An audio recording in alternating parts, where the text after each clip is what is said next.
पिछले कुछ वीक्स में हमने देखा कि हमें ईरान और पाकिस्तान ने एक दूसरे के खिलाफ मिसाइल्स दागे. Recently, we have seen also that there is a conflict ongoing between Pakistan and Afghanistan in the disputed Durand line between those two countries. India और चाइना के बीच जो बाउंड्री डिस्प्यूट है वो लगभग 70 साल पुराना है, लेकिन अभी हमने देखा 2020 में कैसे लद्दाख के अंदर दोनों आर्मीज ने मोबिलाइजेशन किया है. साथ ही साथ इंडिया और पाकिस्तान का जो बॉर्डर एरिया है that is heavily guarded, heavily militarised. So the boundaries or the border in the subcontinent which have been drawn by the Britishers basically are a source of tension and conflict in the subcontinent region. तो ये एक बहुत ही important aspect है जिसके ऊपर आज हम बात करेंगे. आप सभी का तैयारी 360 आईएएस के प्लेटफॉर्म पे बहुत बहुत स्वागत है. मेरा नाम सौरभ है और आज हम देखेंगे कि कैसे ब्रिटिश ड्रॉन जो बाउंड्रीज हैं सब कॉन्टिनेंट के अंदर उनकी वजह से कितने ज्यादा इश्यूज खड़े हो रहे हैं और जो प्रोसीजर और जो प्रोसेस ब्रिटिश गवर्नमेंट और उनके ऑफिशियल्स ने अडॉप्ट की थी कितनी ज्यादा वो arbitrary and devoid of logic थी. So let's begin. The British Indian empire, as you can see in the picture, this is basically before the start of the first world war. तो 1914 का ये map है जिसको आप देख सकते हो. देयर इज ए पर्शिया जिसे आज हम ईरान कहते हैं, अफगानिस्तान, रशियन एम्पायर. यस, तब रशियन एम्पायर हमारा नेक्स्ट डोर नेबर हुआ करता था. Republic of China was basically it is noted but Tibet was almost an autonomous region. और उस वक्त तक जो म्यांमार जिसे बर्मा हम कहते हैं वो भी 1937 तक इसका हमारे ब्रिटिश इंडियन एम्पायर का ही हिस्सा था. सो ये जो मैप है the extent of British Indian empire that tells you. और अब जब ये मैप हम देखेंगे दोबारा से तो आपको दिखाई देगा कैसे आर्बिट्रेरी जो लाइंस हैं वो ड्रॉ की गई. Now the British colonial era जो कि बैटल ऑफ प्लासी और बैटल ऑफ बक्सर के टाइम से शुरू होता है 1757 1764 and it lasted basically till 1947 had a profound impact obviously in the subcontinent on subcontinent society, political and social landscape. तो एक बहुत ही कंट्रोवर्शियल एस्पेक्ट रहा है कि कैसे उन्होंने जब वो डिपार्ट के यहाँ से गए तो बाउंड्रीज कैसे उन्होंने ड्रॉ की हैं और डिफरेंट कंट्रीज के जो रीजन्स हैं कैसे वो डिफाइन किए हैं, क्यों और कैसे उन्होंने बाउंड्रीज को डिफाइन किया. तो जो प्राइमरी मोटिव था वो स्ट्रेटेजिक था. For example they gave Pakistan Gilgit and Baltistan with through treachery. एक बहुत बड़ा हिस्सा उन्होंने वेस्टर्न नॉर्थ वेस्टर्न इंडिया का पाकिस्तान को दिया ताकि जो ब्रिटिश इंटरेस्ट है इस सब कॉन्टिनेंट में जब वो चले जाए यहाँ से तो उसको मेंटेन किया जा सके. स्ट्रेटेजिक इंटरेस्ट बहुत इंपॉर्टेंट थे. Administrative convenience was also very important for example between India and Pakistan. तो ये एक बहुत ही इंपॉर्टेंट एस्पेक्ट था जो रेडक्लिफ ने नोट किया. तो जो पॉलिटिकल इश्यूज थे वो डिसाइड इस बात पे हुए कि रिलीजियस मेजोरिटी माइनॉरिटी का क्या डायनेमिक्स है और ज्योग्राफिकल कंटिन्यूटी कहाँ तक है. तो एडमिनिस्ट्रेशन के लिए कितना ज्यादा कन्वीनियंस रहेगा कंट्रीज के लिए मैनेज कर पाना. Political expediency was also very very important. British wanted to maintain influence when they leave or they wanted to have influence with all the parties under question. तो इस ये जीरो सम गेम जैसी situation थी, सारी parties को खुश करना चाहते थे लेकिन ऐसा संभव नहीं था. तो जो सोशल फैब्रिक है, जो कॉम्प्लेक्स सोशल फैब्रिक है, उस कंप्लीटली उसको डिसरिगार्ड कर दिया गया और हम देखते हैं कि कैसे आज भी ये डिसीजंस इस चीज को इन्फ्लुएंस कर रहे हैं. सबसे पहली जो बाउंड्री है वो पाकिस्तान ईरान की है. That is very much almost negligible. इसके बारे में आप बहुत कम बातें सुनते हैं और इसके बारे में बहुत कम मेंशन भी मिलता है. तो इंडिया और ईरान की जो बाउंड्री है 1871 में जो Khan of Kalat that is from Balochistan area और पर्शिया की जो गवर्नमेंट थी ब्रिटिश इंडियन एम्पायर ने निगोशिएट किया था. 564 माइल की पूरी बाउंड्री है जो हम देख सकते हैं यहाँ से. ये यहाँ से लेके यहाँ तक है. बेसिकली जो कोए मलिक सियार ट्रांजैक्शन है बिटवीन अफगानिस्तान पाकिस्तान ईरान जो कि यहाँ पे लोकेटेड है, यहाँ से शुरू होती है और अरेबियन सी पे आके खत्म होती है. नाउ अब इसमें इशू ये है कि ये पूरा जो एरिया है जो आप मैप में देख सकते हो, ये जहाँ पे बाउंड्री बनी हुई है ये बलूचिस्तान का एरिया है. तब कुछ हिस्सा बलूचिस्तान का पाकिस्तान के पास है, कुछ हिस्सा बलूचिस्तान का ईरान के पास है. और लगभग 90 लाख से ज्यादा बलूच जो इतनी सिटी है वो दोनों तरफ रहती है बॉर्डर के. अब उनका रोटी बेटी का रिश्ता भी है. They are one people but because of this arbitrary drawing of the line अब वो डिवाइड हो गए हैं, इसीलिए ईरान और पाकिस्तान के बीच काफी ज्यादा डिस्प्यूट भी रहता है। मोस्टली बॉर्डर उनकी सेटल्ड है because they have renegotiated both of these countries after independence of Pakistan or the birth of Pakistan more precisely, और उन्होंने इसको फॉर्मलाइज कर लिया। लेकिन बलूच जो इतनी सिटी है उसके लिए आज भी बहुत ही सीरियस ये इशू है। ईरानियन प्रोविंस जो है सिस्तान और बलूचिस्तान का, और पाकिस्तानी बलूचिस्तान है, तो एक बहुत ही ट्रबल्ड रीजन ये बनाता है। नाउ इसको और हम डिटेल में देख सकते हैं। सो जो एरिया है, जो पूरी एक जियोग्राफिकल कंटिन्यूटी है बलूचिस्तान की, उसको पूरी तरीके से ये तोड़ देती है, डिसरिगार्ड करती है, जिसकी वजह से ये जो बलूच इथनिसिटी है इनको बहुत ही सीरियस ह्यूमन राइट्स के इश्यूज भी हो रहे हैं, because both countries want to use these terrorist militant groups against each other, और जिसकी वजह से काफी ज्यादा कॉन्फ्लिक्ट भी उभर के सामने आता रहता है। नाउ दूसरी जो लाइन इंपॉर्टेंट है वो है मैकमोहन और जॉनसन लाइन। तो ये मैकमोहन जो लाइन 1914 में शिमला कॉन्फ्रेंस हुई थी, जिसमें ब्रिटिश इंडियन एम्पायर के रिप्रेजेंटेटिव, तिब्बतन गवर्नमेंट के रिप्रेजेंटेटिव और चाइनीज गवर्नमेंट के रिप्रेजेंटेटिव मिले थे।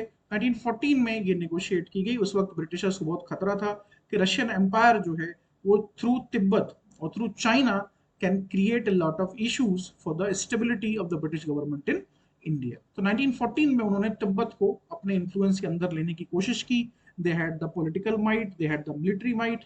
तो उस वजह से उन्होंने ये एग्रीमेंट साइन करवा लिया। हालांकि जो चाइनीज रिप्रेजेंटेटिव वहां पर मौजूद था उसने ये एग्रीमेंट साइन नहीं किया था, तिब्बतन गवर्नमेंट के जो रिप्रेजेंटेटिव था उसने ये एग्रीमेंट साइन किया था। तो ये जो लाइन है ये कंप्लीटली चाइना इसको रिकॉग्नाइज नहीं करता। हालांकि ये उनकी हिपोक्रेसी भी है, क्योंकि यही लाइन उनकी और म्यांमार के बीच का जो बाउंड्री है उसको डिफरेंशिएट करता है, और वहां पे उन्होंने इसको एक्सेप्ट कर रखा है। But with India they do not accept it. That's why we have the largest border dispute with China across the world. पूरी दुनिया में सबसे बड़ा जो बॉर्डर डिस्प्यूट है वो इंडिया और चाइना के बीच में ही है, because of the McMahon and Johnson line issues.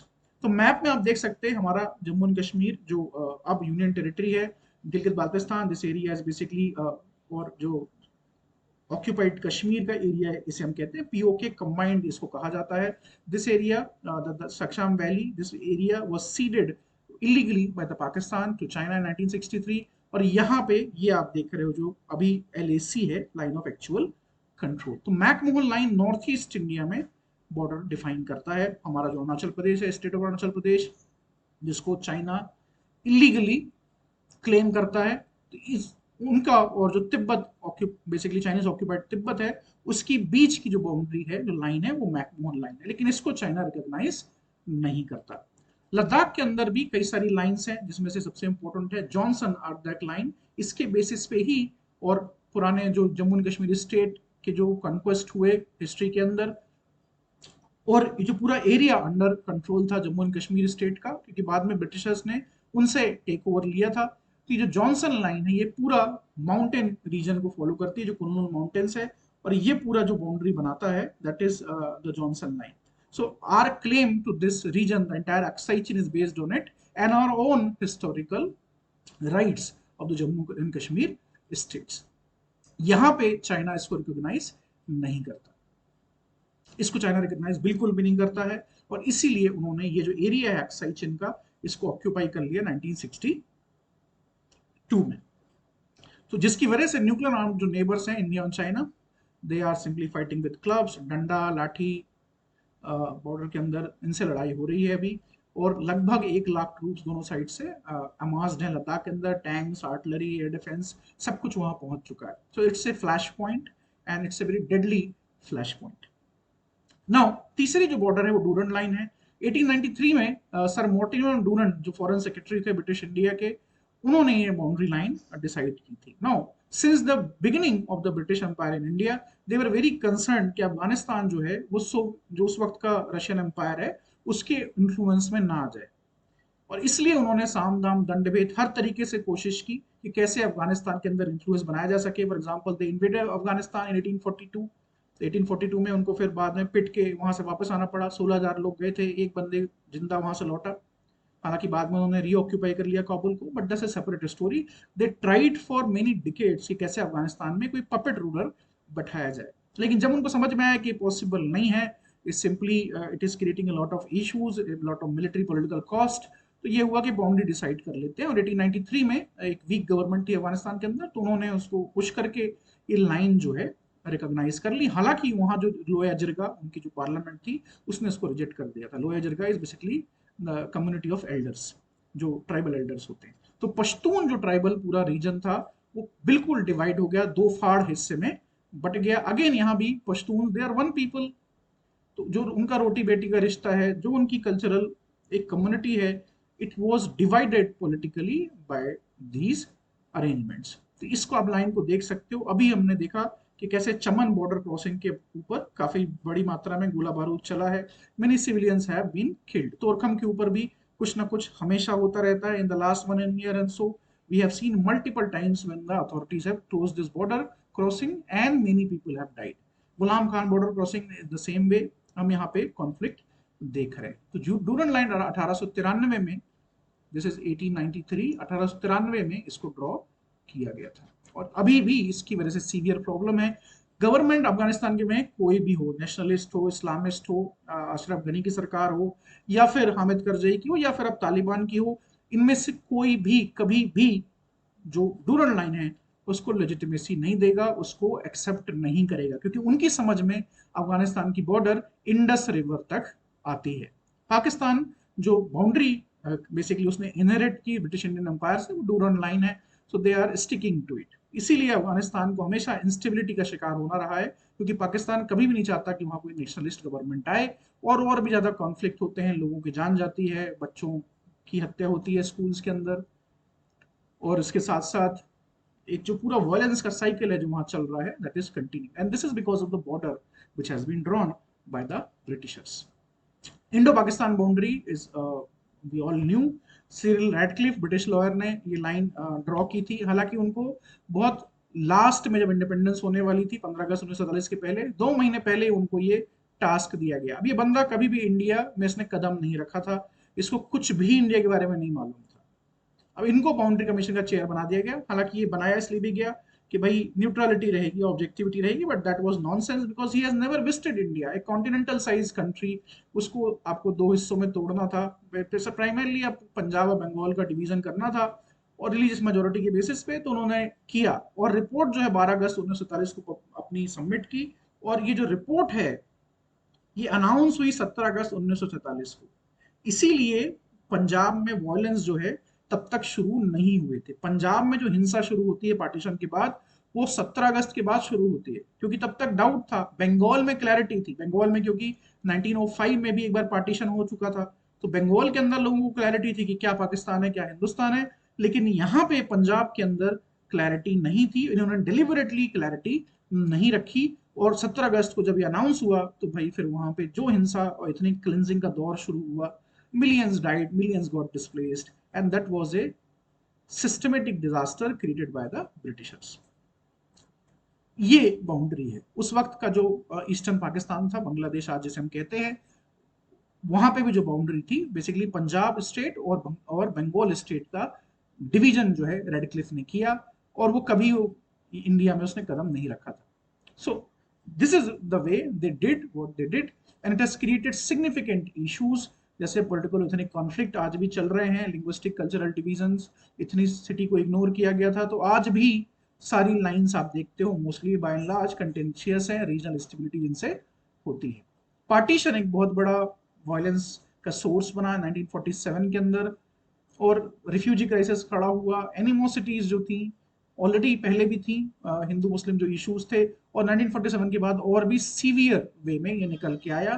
Kashmir का जो स्टेटस था that became disputed later on, and this violence has created far more negative feelings in each other between Pakistan and India.